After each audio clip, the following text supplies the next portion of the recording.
si Adama mula sa kanyang katawan at inilagay sila sa silangang bahagi ng Eden, isang hardin na naroon ang lahat ng mga punong kahoy upang maging pagkain nila.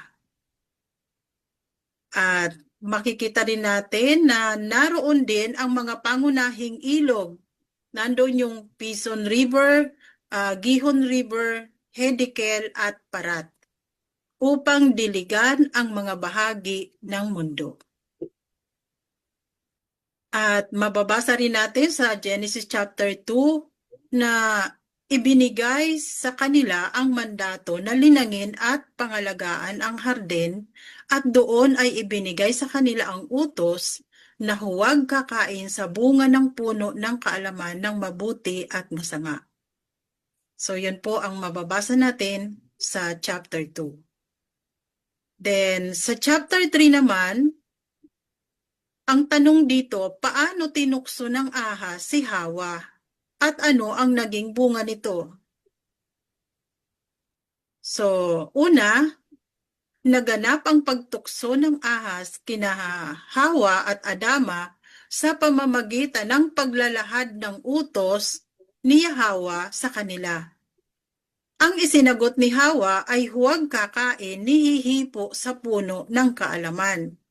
So medyo nagkaroon dito ng exaggeration yung sagot ni Hawa doon sa ahas na ang utos daw sa kanila huwag kakain. So dinagdagan niya ng huwag kakain ni hihipo sa puno ng kaalaman. So doon sila nagkaroon ng conversation ng ahas. Kaya siya ay nalinlang. At So, mapapansin natin is oo. na ang pagtukso ng kalaban ay laging pasalungat sa mga Yes. utos ng Oo, alahayam. oo, No? oo. Yun ang laging lahat ng design ng alahayam, lagi niyang kinokontra o binabago. Mhm. Hanggang sa panahon natin ngayon, yun yung napansin. Hindi ba? Oo. Yung kasalungat ang ibinibigay niya.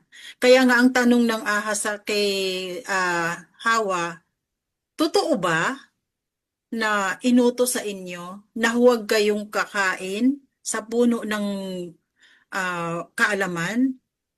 So, Oo. ang sinagot ni Hawa, opo, hindi inutos sa amin na hindi kami pwedeng kumain o humipo man lang sa puno ng kaalaman. So, yung idinagdag niya na hihipo sa puno ng kaalaman, doon siya tinukso dahil sabi niya, o tingnan mo, napaka, parang napakasarap nitong bunga na to. Ah, siguro, Appealing sa oo, mata. parang sabi niya, oh, napakagandang tingnan, kita mo.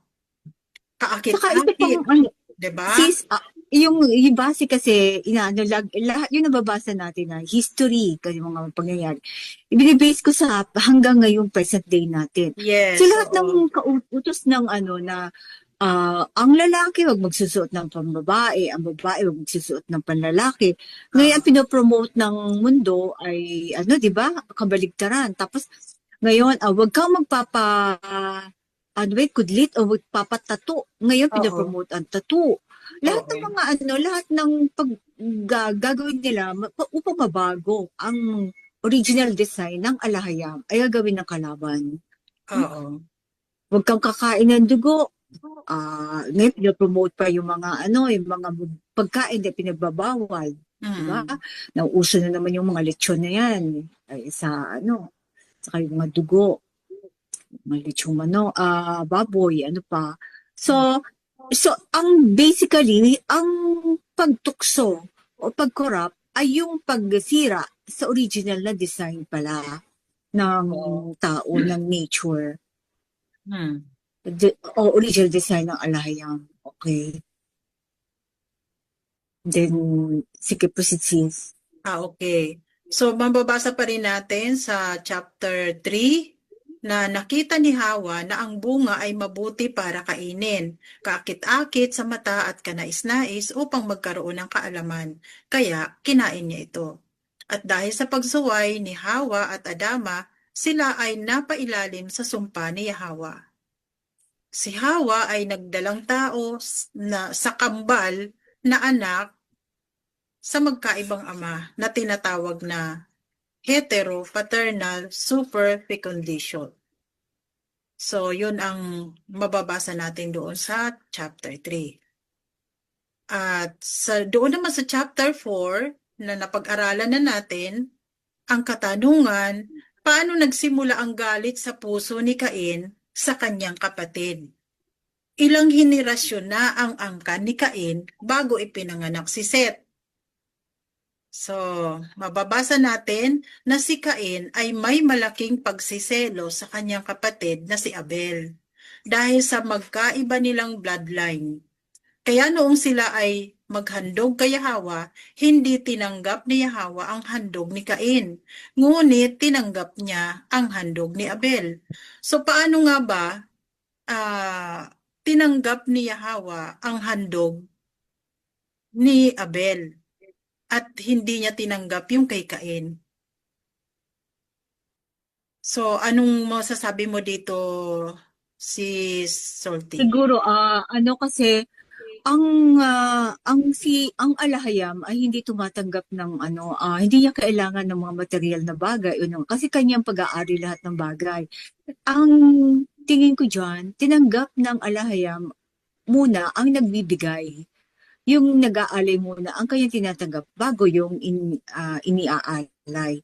So, kumbaga kung ano ang status, kung ano ang iyong kung righteous ka ba or what, yun yan, tinitingnan niya yung puso, isip, mga intensyon, bago yung handog. So, tinanggap muna niya si Abel, bago yung handog ni Abel. Tapos, nireject niya si Cain, bago yung, at nireject niya ang handog ni Cain. Kasi, nasabi nga niya na, kung ginagawa mo ang tama, di ba? Kung sana yung ginagawa mo, ibig sabihin, very unrighteous, hindi sumusunod si Cain sa mga bilin o tagubilin ng alahayam. Kaya mali ang ginagawa niya. Kasi ang tama ay nauukol, kasi ang definition natin ng righteousness ay ang pagsunod sa mga batas at utos ng alahayam. Ibig sabihin, hindi siya sumusunod, kaya hindi unrighteous siya. Okay. So, hindi niya tinanggap. Ang naging issue dito ay righteousness. Walang righteousness si Cain, kaya hindi tinanggap yung kanyang handog. Bakit kaya siya? Bakit hindi niya sinusunod? Palagay ko, ang sinusunod niya dyan, yung kanyang tunay na ama. Yung kung sino ang nagpunla sa kanya. Hindi ang alahayam. Hindi si Adama. Kung sasabihan ng